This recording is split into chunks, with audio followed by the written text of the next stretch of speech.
नमस्कार दोस्तों, आज हम बात करेंगे एक ऐसी डेडली डिसीज़ के बारे में जो हाल फिलहाल में काफ़ी चर्चे में है, जिसका नाम है म्यूकरमायोसिस या हम बोल सकते हैं ब्लैक फंगस। हम इसको जानने की कोशिश करेंगे और ये जानने की कोशिश करेंगे ये नया डिसीज़ आया हुआ है या पहले से था। तो मैं आपको पहले बता दूं, ये नया डिसीज़ नहीं, ये बहुत ही पहले से है ये ब्लैक फंगस। लेकिन हाल फिलहाल में लोगों के इम्यून सिस्टम वीक होने की वजह से काफ़ी ज़्यादा देखा जा रहा है। अभी हम भी जानने की कोशिश करेंगे ये फैलता कैसा है। ये जो म्यूकरमायोसिस है, ये ग्रुप ऑफ मोल्ड की वजह से फैलता है। आपके आसपास से हर जगह फैला रहता है, जैसे सड़े हुए पत्ते हुआ, खराब ब्रेड हुआ या गीली मिट्टी हुई, आप जब भी जाते हैं वहाँ पे हर जगह ये फंगस जो होता है फैला रहता है। लेकिन ये होता किसको? उसी को होता है जिसका इम्यून सिस्टम वीक होता है। मतलब ये हुआ कि जिसका इम्यून सिस्टम वीक होगा उसको ब्लैक फंगस आसानी से हो जाएगा। अब ये जानने की कोशिश करेंगे कि इस समय इतना ज़्यादा पेशेंट क्यों दिख रहे हैं। तो उसका असली रीज़न यही है क्योंकि जितने भी कोरोना पेशेंट हुए उनके इम्यून सिस्टम वीक हो गए। इम्यून सिस्टम वीक होने का असली रीज़न था स्टेरॉयड, उसके बारे में हम आगे डिस्कस करेंगे। लेकिन अभी और भी जानने की कोशिश करेंगे कि और कौन से ऐसे पेशेंट हैं जिनको यह म्यूकरमायोसिस हो सकता है या ब्लैक फंगस हो सकता है। उसमें जो सबसे ऊपर आते हैं, जिनको पहले से भी होता रहता था, वो है डायबिटिक पेशेंट। डायबिटिक पेशेंट का अगर डायबिटीज़ कंट्रोल नहीं करता तो उनका सबसे बड़ा प्रॉब्लम है उनका इम्यून सिस्टम जो होता है वीक हो जाता है। इसलिए हमेशा जो भी डायबिटिक पेशेंट है उनको अपना डायबिटीज कंट्रोल करना है। डायबिटिक पेशेंट को अपना जो फास्टिंग है उसको बिलो 120 रखना चाहिए और रैंडम बिलो 160 रखना चाहिए। स्पेशली उन पेशेंट को ज़्यादा ये हार्मफुल होता है जिनको हाल फिलहाल में कोरोना हुआ है। अगर कोरोना हुआ है साथ में आप डायबिटिक पेशेंट है तो आपको 1 महीना मिनिमम डेली बेसिस पे मॉनिटरिंग तो करना ही पड़ेगा। और आपको जो क्राइटेरिया है below 160 random and below 120 fasting आपको रखना पड़ेगा। सेकेंड है किडनी फेल्यूर पेशेंट, जिनका किडनी फेल्यूर होता है या ट्रांसप्लांट होता है, उनका भी इम्यून सिस्टम बाकी लोगों के कंपैरिजन में देखा जाएगा तो वीक होता है। उसकी वजह से भी ये डिसीज़ उनको आसानी से हो सकती है। थर्ड है कीमोथेरेपी जिसको दिया जाता है, यानी कैंसर पेशेंट का भी इम्यून सिस्टम बहुत ही वीक होता है और जिसकी वजह से ये ब्लैक फंगस उनको होने के चांसेस ज़्यादा होता है। थर्ड क्या है, आयरन थेरेपी जो लोग यूज़ करते हैं उनको भी ये होने के चांसेस ज़्यादा है। उसका रीज़न ये है क्योंकि अगर आप देखेंगे वो एनर्जी के रूप में कुछ लेता है तो आयन लेता है, तो आयन अगर उसको पर्याप्त मात्रा में मिलेगा तो उसको होता है, लेकिन ये चांसेस थोड़े कम है और प्रूवन नहीं है। थर्ड स्टेरॉयड, जो कि कोरोना पेशेंट में आपने देखा होगा हाल फिलहाल में बहुत ज़्यादा, आपने प्रिस्क्रिप्शन किसी भी डॉक्टर का देखा होगा कोरोना पेशेंट का, उसमें डेक्सामेथासोन नॉर्मली प्रिस्क्राइब किया गया और धड़ल्ले से यूज़ किया गया। उसका खामियाजा ये हुआ कि स्टेरॉयड की ज़्यादा यूज़ करने से इम्यून सिस्टम वीक हुआ और लोगों को ब्लैक फंगस आने लगे। अभी हाल फिलहाल की बात करें तो 25 तक 7,000 से ऊपर केसेस इंडिया में देखे गए थे ब्लैक फंगस के।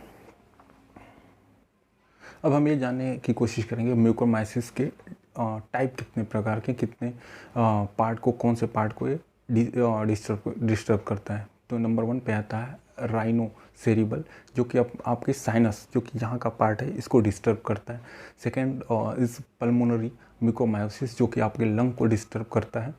आप देखेंगे नॉर्मली जो कोविड पेशेंट है उसमें लंग बहुत ज़्यादा ही डैमेज होता है। थर्ड इज क्यूटेनियस, मीन्स आपकी स्किन पे नॉर्मली ये होता ही रहता है। स्किन का जो प्रॉब्लम है नॉर्मली ये फंगस की वजह से होता है और ये ठीक हो जाता है, इतना इसका कोई ये प्रॉब्लम। लेकिन gastro intestinal means digestive system को ये डिस्टर्ब करता है।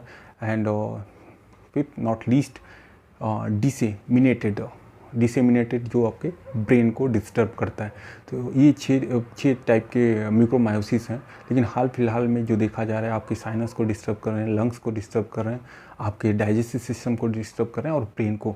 अब हम जानने की कोशिश करेंगे इसके रीज़न, इसके लक्षण क्या है, इसके सिम्टम क्या है। उसके म्यूकोरमायोसिस के लक्षण की बात करें तो बुखार, सिर दर्द, खांसी और सांस फूल रही हो, नाक बंद हो, नाक में म्यूकस के साथ खून आ रहा हो, आँख में दर्द हो, आँख फूल जाए, दो दिख रहा हो, दो मतलब एक साथ आपको दो चीज़ें दिख रही हों, चेहरे में एक तरफ सूजन हो, दर्द हो और एक साइड शून्य जैसा महसूस कर रहे हो, दांतों में दर्द हो और दांतों का निकलना, उल्टी या खांसने में बलगम या खून आना।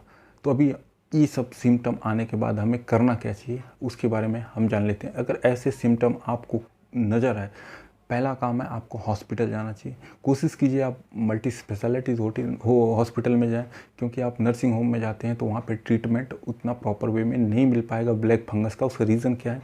क्योंकि ब्लैक फंगस के लिए पूरा एक ग्रुप होना चाहिए डॉक्टरों का, जिसमें ईएनटी होना चाहिए, आँख नाक और थ्रोट का, ऑप्थल होना चाहिए, एनेस्थीसिया डॉक्टर होने चाहिए, और उनका पूरा सेटअप होना चाहिए जहाँ पे आपको आसानी से ट्रीट कर सकते हैं। और सेकेंड चीज़ ये है कि आपको इसमें लेट नहीं करना है। क्यों लेट नहीं करना है उसका रीज़न मैं बता देता हूँ। क्योंकि इस ब्लैक फंगस का जो मॉर्टेलिटी रेट है, अगर कंपैरिजन किया जाए बाकी से, बहुत ही हाई है। इसका मॉर्टेलिटी रेट मोर देन 50% है, मतलब 50 to 70-80 तक जाता है। मतलब आपको कल ब्लैक फंगस हो गया तो आपके मॉर्टेलिटी रेट 50 to 60%, 70% हो जाता है। दूसरी एक अच्छी बात है कि जितने भी कोविड पेशेंट हो रहे हैं, एक एग्जांपल के तौर पे देखें, अगर 10,000 कोविड पेशेंट हैं तो उसमें से सिर्फ और सिर्फ 2 से 3 लोगों को ही ब्लैक फंगस हो रहे हैं। मतलब होने के चांसेस बहुत कम है, लेकिन ये डेडली डिसीज इसलिए क्योंकि होने के बाद आपके बचने के चांसेस थोड़े कम हो जाते हैं। इसलिए इसको सीरियसली, जब भी ये सिम्टम जो हम लोगों ने डिस्कस किया आपको नज़र आता है तो तुरंत आप नज़दीकी हॉस्पिटल में जाएं। अगर आपके पास बाकी ऑप्शन नहीं है तो आप ईएनटी के पास जा सकते हैं, आँख कान और थ्रोट के डॉक्टर के, या ऑप्थल के पास जा सकते हैं। वो आपको बता देंगे कि ट्रीटमेंट कैसे करना है। अब हम बात करेंगे कि इस ट्रीटमेंट में टेस्ट कौन कौन से होते हैं, जिससे कि डॉक्टर को पता चलता है कि हाँ, ये टेस्ट करने से ब्लैक फंगस उनको पता हो जाता है। अगर हम ब्लैक फंगस के टेस्ट की बात करें तो नेसल एंडोस्कोपी होता है, जो कि 30 मिनट में आपको बता देता है कि आपके अंदर ब्लैक फंगस है। और सेकंड क्या है, आप एमआरआई के थ्रू भी डॉक्टर पता लगा लेते हैं कि आपके अंदर ब्लैक फंगस है।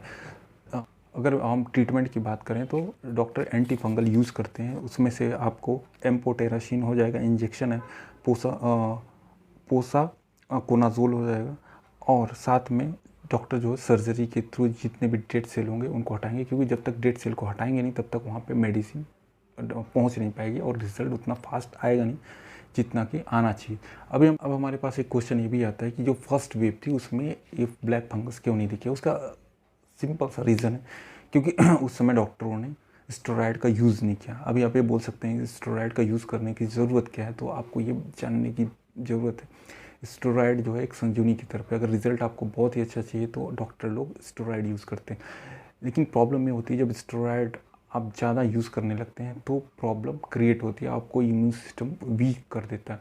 दूसरा प्रश्न ये आता है कि ये सिर्फ इंडिया में ही क्यों ज़्यादा देखने को मिल रहा है, बाकी आप जर्मनी, जापान, इंग्लैंड या यूएस में उतना ज़्यादा नहीं देख रहे हैं, जबकि वहाँ पे भी पेशेंट इंडिया के कंपैरिजन में कम नहीं है। उसका रीज़न ये है कि कोविड पेशेंट को ब्लैक फंगस वहाँ पे इसलिए नहीं हो रहा है। उसका रीज़न ये है कि वो लोग स्टेरॉयड को विदाउट प्रिस्क्रिप्शन नहीं यूज़ करते। अगर हम इंडिया की बात करें तो डॉक्टर लोग ने बीच में बोला था कि अगर सपोज़ आपको कोरोना के सिम्टम दिखते हैं तो आप मेडिकेशन स्टार्ट कर सकते हैं, और पेशेंट को नहीं पता कि स्टेरॉयड उसमें कौन सी मेडिसिन है। आप उसमें देखेंगे पैरासीटामॉल रहेगा, विटामिन डी रहेगी, जिंक सप्लीमेंट रहेगा, मल्टीविटामिन्स रहेंगी, और उसमें डेक्सामेथासोन रहेगा, और बाकी ड्रग रहेंगे लाइक पेंटाप्रोजोल, रेबिप्राजोल, एंटासिड। अभी उसमें पेशेंट को ये नहीं मालूम होता कि स्टेरॉयड क्या होता है और उससे नुकसान क्या होते हैं, और यही खामियाजा भुगतना पड़ा लोगों को, क्योंकि यहाँ की लोग जो हैं उतने अवेयर नहीं हैं, और इसकी वजह से यहाँ पे ब्लैक फंगस के केसेस ज़्यादा बढ़ गए। लेकिन आपको डरने की ज़रूरत नहीं है। आपको सिर्फ और सिर्फ ये याद रखना है कि ये उन्हीं लोगों को होने के चांसेस ज़्यादा हैं जिनका इम्यून सिस्टम वीक है, और ये बहुत ही रेयर डिसीज़ है। तो इतना आपको खौफ खाने की ज़रूरत नहीं है, बहुत ही रेयर डिसीज़ है। तो अगर आप डायबिटिक पेशेंट हैं और आपको कोविड हुआ है तो आप मॉनिटरिंग कीजिए, 160 बिलो करिए अपना रैंडम, और फास्टिंग जो है बिलो 120 कीजिए। सेकेंड थिंग जो है, केमोथेरेपी जो पेशेंट है या जो कैंसर पेशेंट है उनको तो पहले से ही नॉर्मली कभी कभार होता था, तो वहाँ पे ऐसा कुछ नहीं है। सबसे ज़्यादा जो इशू आ रहा है वो सिर्फ और सिर्फ कोविड पेशेंट, जिनको सपोज अगर कोई कैंसर पेशेंट है और उसको कोविड हो गया, अगर आपको कोई किडनी फेलियर पेशेंट है उसको कोविड हो गया, तो वहाँ पे थोड़ा सा होने के चांसेस ज़्यादा है, लेकिन बाकी लोगों को उतने होने के चांसेस नहीं है। आप मास्क लगाइए जैसे आप लगा रहे हैं, जैसे भी गवर्नमेंट ने बोला हुआ मास्क इसको बचने का एक सेफ तरीका है। क्योंकि अगर आप मास्क लगाएंगे तो जितने भी फंगस रहेंगे वो आपके अंदर जा नहीं पाएंगे और आप सेफ रहेंगे। आई होप ये वीडियो आपको पसंद आई होगी। Thank you. जय हिंद, जय भारत।